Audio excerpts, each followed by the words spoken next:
The evening in the workshop seemed as ordinary as ever.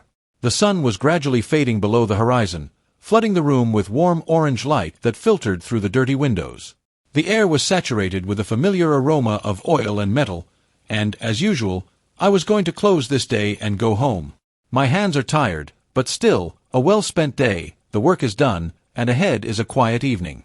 When I was ready to turn off the lights and go outside, I heard a car drive into the workshop. This sound immediately strained me. We are already closed. No one should have been here. I looked towards the entrance and saw a black SUV slowly approaching the lift. The engine is running, the headlights are on, but it's dark inside. It was the same SUV that my wife Lisa brought in last week. The car looked different now, like a predator lurking in the dark. I took a step forward, even though my heart was already pounding faster than usual. Something inside me told me that this was not just a visit from a client who was late after work. I came closer, looked through the window, and saw something that made my heart stop. Inside the machine, the bodies merged into a single, sensual chaos. Lisa was in the passenger seat, her skirt pulled up above her knees, and her hands gripped the steering wheel as if she was trying to stay afloat. Her face was slightly tilted back, her eyes were half closed, and her breathing was ragged.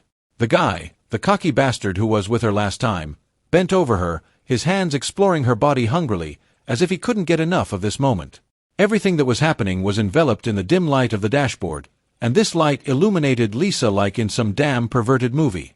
I could see her lips whispering something that I couldn't hear, but I could see her breathing getting more and more ragged. His hands were everywhere, sliding over her hips, roughly grabbing her waist, and Lisa did not resist, she just pressed herself into the seat, as if trying to become one with him.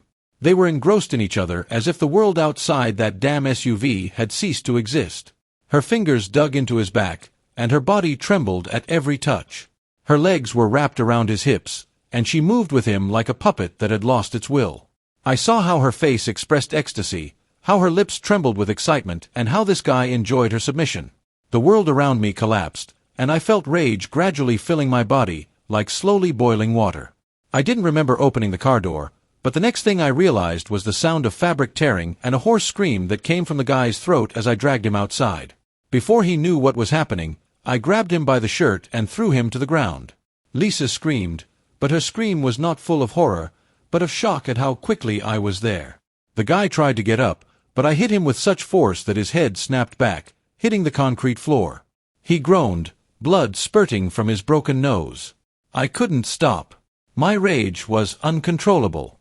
I hit him over and over again until I felt my knuckles start to ache from the blows. Lisa ran out of the car, her face contorted with horror. She rushed at me, trying to pull me away from that bastard, but I was too strong for her to stop me. "Sam, stop it. You're going to kill him," she screamed, but her words didn't reach me. I let go of the guy who was writhing on the ground, choking on blood and saliva. Lisa rushed to me, but I just looked at her, not recognizing her. She was no longer the woman I loved. A stranger stood in front of me, dirty with tears and guilt. "What was that, Lisa?" I hissed, clenching my fists, trying to hold back the rage bursting out. She was trembling, her eyes darting around the workshop, as if she was looking for a way out, but could not find it. "It's not what you think," she muttered, but her voice trembled, betraying her lie. "Not what I think it is." I took a step closer to her, feeling my anger grow by the second. "You fucked him in my workshop. In my damn house. What the hell, Lisa?" She froze, her face turned pale, and I saw tears begin to flow down her cheeks. She knew it was over, but I couldn't just leave it. I turned to the guy who was trying to get to his feet, but hit him again to keep him on the ground. "You're not getting up until I decide what to do with you," I said, slowly wiping the blood from my knuckles. Sam stood over the bastard's sprawled body, feeling the rage slowly recede, giving way to a heavy, suffocating emptiness. There was horror in Lisa's eyes, but at that moment he was unable to feel anything. She was looking at him, and her gaze seemed unfamiliar, alien. He stood panting, staring into her face, and the only thing that could come to his mind was, how the hell did we get to this? After all, everything was fine before, they were happy, and their life seemed perfect. Sam closed his eyes, trying to stop the whirl of thoughts in his head. Memories began to roll over him one by one, reminding him of a time when everything was different. When they first met, and the world around them seemed bright and endless. Sam recalled how Lisa often arranged surprises for him. She could come to his workshop with a homemade lunch or suddenly suggest spending an evening in nature. One day, when he was particularly busy with work, she arranged a mini picnic for him right in the workshop. She spread the food on the hood of one of the cars, and they ate, laughed, and discussed plans for the future. It was one of those moments that are forever imprinted in the memory. The first surprise he remembered was one of the most striking. It was their 3rd wedding anniversary, and Sam returned home after a long day at work. He was tired, his muscles ached from exertion, and he expected to be greeted at home by a familiar dinner and a quiet evening. But when he opened the door, he immediately felt something unusual. The house was in semi-darkness, lit only by the flickering lights of candles placed all over the living room. Rose petals lay on the floor, creating a path leading deeper into the house. Sam followed this mysterious path and found himself in the kitchen, where Lisa was already waiting for him, dressed in his favorite dress, light and elegant, emphasizing her figure. She was smiling, happiness shining in her eyes as she handed him a glass of wine. "Happy anniversary, my love," she whispered, kissing him on the cheek. She cooked his favorite dishes, juicy steak with potatoes and vegetables, and for dessert, homemade apple pie, which she baked all day. Sam remembered how surprised and touched he was by the attention. They dined by candlelight, laughed, and recalled funny moments from their life together. That evening it seemed that their love was unshakable, and the future was bright and cloudless. Later, after dinner, Lisa took him to the bathroom, where a hot tub with foam and aromatic oils was already waiting. She sat next to him while he was diving into the water and gently massaged his shoulders, whispering words of love and promises of eternal happiness in his ear. They spent the evening in each other's arms, and then Sam was sure that this was real happiness. The first few years of their marriage were really happy. They bought a small house on the outskirts of the city, not far from his work, where Sam could work and be near her at the same time. The house was cozy, despite its modest size. Lisa was busy arranging it, turning ordinary rooms into corners of comfort and warmth. Sam helped her with the repairs, and together they laughed at his inept attempts to be a jack of all trades. "You're just made to work with cars, not with a hammer," she joked when he tried to fix the door and accidentally broke its glass. "Maybe, but I'll do my best for you, Liz," he replied, kissing her forehead. They loved to spend time together, going out of town for the weekend or just walking around the neighborhood. Everything seemed so simple and right. It seemed that nothing could destroy their happiness. But over time, something started to change. He couldn't say exactly when it happened, but he could feel Lisa starting to move away. She began to spend more time at work, staying late more and more often. Sam tried to ignore it, blaming it all on her career ambitions. He understood that Lisa wanted something more than just being a housewife. She always dreamed of making a career, and Sam supported her in this. But every day Lisa became more distant. Their conversations became less sincere, and their smiles became strained. In those moments when she returned home late, he felt that an insurmountable wall was appearing between them, and he could not figure out how to break this wall. "Is everything all right, Liz?" he asked one day when she came home late at night and he was sitting in the kitchen waiting for her. "Yes, I'm fine," she replied, not looking him in the eye. He didn't insist, although something pricked inside. Maybe he should have paid more attention to it then, but Sam trusted Lisa. She was his wife, his love, and he didn't want to believe that anything could go wrong. But now, standing in this damned workshop, looking at her face distorted with horror, he realized that all this time something had been growing between them. He recalled how they discussed their plans for the future at night, how they dreamed of children, of a house where they would spend their old age. But now it all seemed like a pathetic illusion, covered in the dust of oblivion. The last few weeks came back to his mind, when he began to notice that Lisa was hiding something. She became more nervous, her phone was constantly with her, and she reacted to every call with an intensity he had never seen before. He tried to ignore it, but his anxiety grew every day. And now it all exploded in an instant. The world that he had built so carefully collapsed, leaving only rubble. He stood among the rubble, trying to figure out how they had come to this, and why all this had happened to them. Lisa stood in front of him, her face wet with tears, but he no longer saw her as the woman he loved. Now he was faced with a stranger whose actions had ruined their lives. And all he could do was try to figure out how it all happened. How did they, starting with such a strong love, end up at this point where betrayal became part of their reality? The memories replayed over and over in his head, leaving a bitter aftertaste. He wanted to scream, but his voice was stuck in his throat. The bright past they had once lived in now seemed distant and unattainable, like a dream from which he had been torn by a cruel reality. And Sam knew that the answers to his questions might never be found. Sam felt a wall of anger, pain, and betrayal slowly building in his head, ready to descend on those who dared to destroy his life. He stood in the workshop, clenching his bloody fists, and his gaze was riveted on the body of the bastard lying on the floor who dared to break into his life and take everything he loved from him. The silence of the workshop seemed ominous. Sam could hear Lisa breathing heavily behind him, her fear almost palpable. He slowly turned to her, and at that moment their eyes met. There was panic in her eyes, and in the depths of his soul something clicked, like a broken mechanism that stopped functioning. At that moment, he realized that the dreams they had built together had been shattered into thousands of pieces that scattered through their lives. "You have no idea what you've done," Sam's voice was low, but there was a threat in it. Lisa opened her mouth, trying to say something, but her words got stuck in her throat. She couldn't find excuses for what she had done, and she knew that no words could explain her betrayal. "Sam, she began, but he interrupted her with a sharp gesture of his hand. "Shut your mouth, Lisa," he growled. "Do you think you can just come here and ruin everything we had? Do you think I'll just swallow it?" Regret flashed in her eyes, but he no longer saw in her the woman he once loved. Right now, it was just someone who had ruined his life. Sam turned away from her and walked over to the guy who was still lying on the floor, trying to get to his knees. His face was covered in blood, but he didn't look like he was going to give up. The guy's gaze was filled with hatred, but also fear, and Sam felt satisfied that he had made this bastard suffer.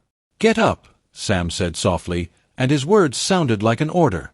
The guy tried to get up, but his legs wouldn't hold him, and he collapsed to the floor again.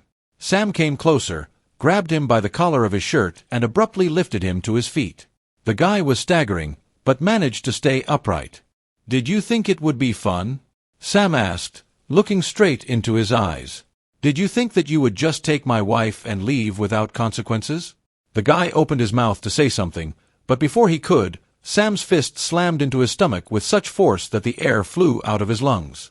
He doubled over, gasping for breath, but Sam didn't give him a chance to recover.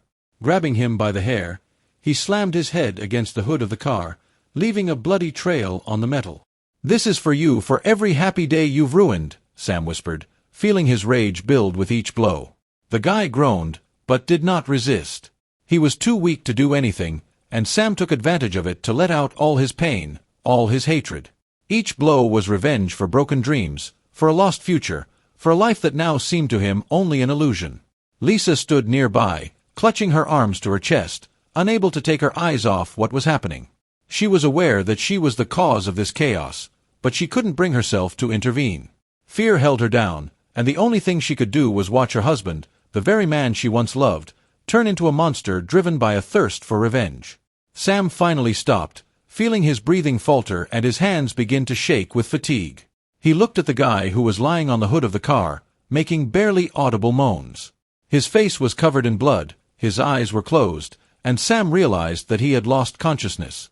"Sam, that's enough," Lisa exclaimed, her voice rising to a scream. "Please stop." He turned to her, and something flashed across his face that made her take a step back. It wasn't just rage, it was pain mixed with despair that made him lose control of himself. "Stop." He took a step towards her, and she trembled with fear. "Do you think I can just stop? After everything you've done?" She was silent, unable to find words that could calm him down. He was like a tightrope, ready to break at any moment, and she knew that any wrong move could lead to disaster. "You've ruined everything, Lisa," he said softly, his voice full of bitterness. "That's all we had. Everything we've worked for. What I've been working for. You just tore it apart." Lisa started crying, tears streaming down her cheeks, but Sam saw nothing but weakness in it. He no longer believed her tears, her words. Everything that had happened between them now seemed to him a lie, insidious and cruel. "Sam, She tried again, but he interrupted her again. "No, Lisa." His voice turned as cold as ice. "No buts. No excuses. You made your own choice. She couldn't hold back any longer and burst into tears, kneeling down. All she could do was beg for forgiveness, beg for mercy. But Sam wasn't ready to hear it. He wasn't ready to forgive. He slowly moved away from her, letting her tears drown in the silence of the workshop. He needed time to recover, to realize exactly what had happened and what he should do next. He left the workshop, leaving Lisa and that bastard in the semi-darkness, filled with the smell of oil and blood. When he got outside, night had already fallen, and a cold wind ran over his skin, bringing with it a feeling of hopelessness. He felt shattered, as if his life had been destroyed in the blink of an eye. Everything he knew, everything he believed in, turned out to be a lie. Sam lit a cigarette, allowing himself to relax for a moment. Smoke enveloped him, filling his lungs, but he felt no relief. On the contrary, it seemed to him that this smoke symbolized his life. Everything that was strong and meaningful had dissipated, leaving behind only ashes. He returned to the workshop, where Lisa was still sitting on the floor, crying. She looked up at him, and there was something in her gaze that made him stop. He didn't want to feel sorry for her, but he couldn't completely get rid of that feeling. "Sam, I'm asking you," she began, but he raised his hand again, silencing her. "Shut up, Lisa," he said softly, but there was no anger in his voice. Now it was the voice of a man who no longer sees the point of fighting. "Just shut up." He walked over to the guy, who was still unconscious, and, breathing heavily, picked him up in his arms. Lisa watched him, but didn't dare to say anything. She knew that every step she took now could be her last.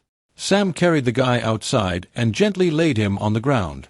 He could see that he was still breathing, but he wasn't sure if he would survive after everything that had happened.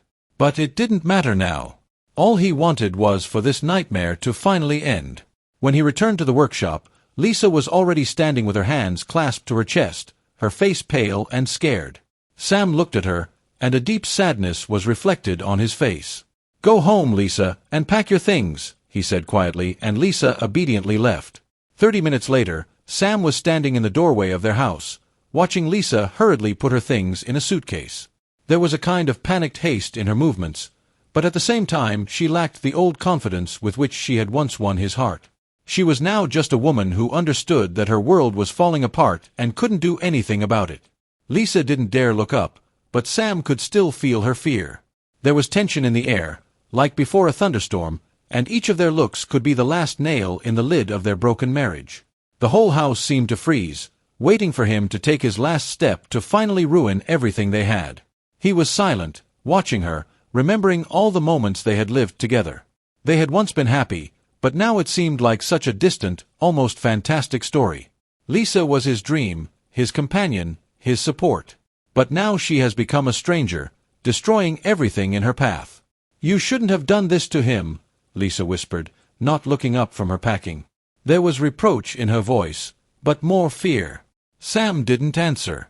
He knew he didn't have to explain anything to her anymore. The events of the last few days were replaying in his head, like excerpts from a violent movie where he turned out to be the main character against his will. The picture of betrayal that he witnessed haunted him. It was like a thorn in his heart that he couldn't pull out. Lisa zipped up her suitcase and finally turned to face him. There was so much pleading in her eyes, so much despair, that for a moment Sam felt pain. But he couldn't afford to feel sorry for her. He had to finish what he started. "I'm leaving," she said, barely hiding the tremor in her voice. "I understand that you will not forgive me." Sam nodded, as if she was saying something obvious. "The time for forgiveness has passed, if it ever existed." "You got it right," he said softly, and the words sounded like a sentence.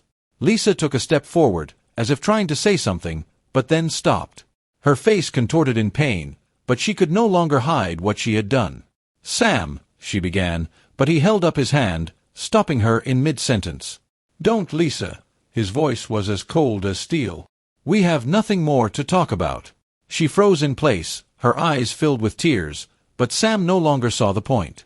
Everything she could say was already meaningless. They have reached the point of no return. Lisa knew that nothing she said would change his mind, so she just stood there watching him. She hoped that Sam would change his mind, that there would be a place in his heart for forgiveness, but she saw that this would not happen. Sam took a step toward her, and Lisa instinctively stepped back. He took her suitcase and walked slowly to the door, then opened it and took the suitcase outside. It was as if he had finally freed himself from the pain that was tearing him apart from the inside. Lisa didn't move, but Sam came up to her and took her hand, gently but firmly. She looked at him, hoping to see some warmth in his eyes, but all she saw was emptiness. "Go," he said softly, as if coaxing her rather than ordering her. Lisa slowly walked out the door. Her legs didn't seem to obey. Sam stood next to her, holding the door open, and watched her walk to her car.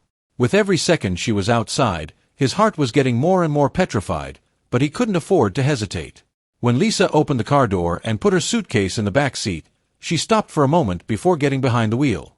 She turned around, taking one last look at Sam. Her eyes were full of pain and regret, but there was no point in asking for forgiveness anymore.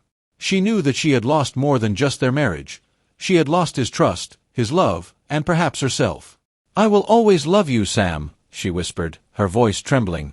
He didn't say anything. Those words meant nothing to him anymore. Lisa closed the car door and started the engine. The car pulled slowly onto the road, and Sam stood watching it drive away. Her silhouette grew smaller and smaller until it disappeared into the night. Sam closed the door and turned slowly to walk through the empty house, which now seemed too quiet and lifeless. It seemed to him that the walls were pressing down on him, making him realize that now he was alone in the place that had once been their common home. He walked slowly into the living room and stopped at the shelf where their photos were. His gaze fell on the picture where they were happy, smiling, and carefree. Lisa seemed to him at that moment the most beautiful creature in the world. He remembered how they laughed, how they made plans for the future, which was now torn to pieces. Sam picked up the photo and stared at it for a long time before throwing it on the floor. The glass cracked under his weight, and he heard a sound like a distant echo of broken dreams. "It's over," he whispered to himself, unable to believe what he had said. He sank down on the sofa and covered his face with his hands. His mind was filled with thoughts that were bothering him. He knew he had made the right decision, but it didn't ease the pain that was tearing at him from the inside out. Sam knew he had a long way to go to deal with what had happened. But right now, all he wanted was to be alone, in silence, so that no one would see his tears. And at that moment, he realized that he would never be able to forget that last look that Lisa gave him. It was the look of a man who had lost everything, and Sam knew that this look would haunt him for the rest of his life. He got up, went to the window and looked out at the road, where the headlights of Lisa's car had long since disappeared. Sam knew that now he would have to move on, but there would be a deep scar in his heart that would never heal. It was the last look they exchanged, and now all that remained was to start a new chapter in their lives, without her, without that past that once seemed so bright and full of hope.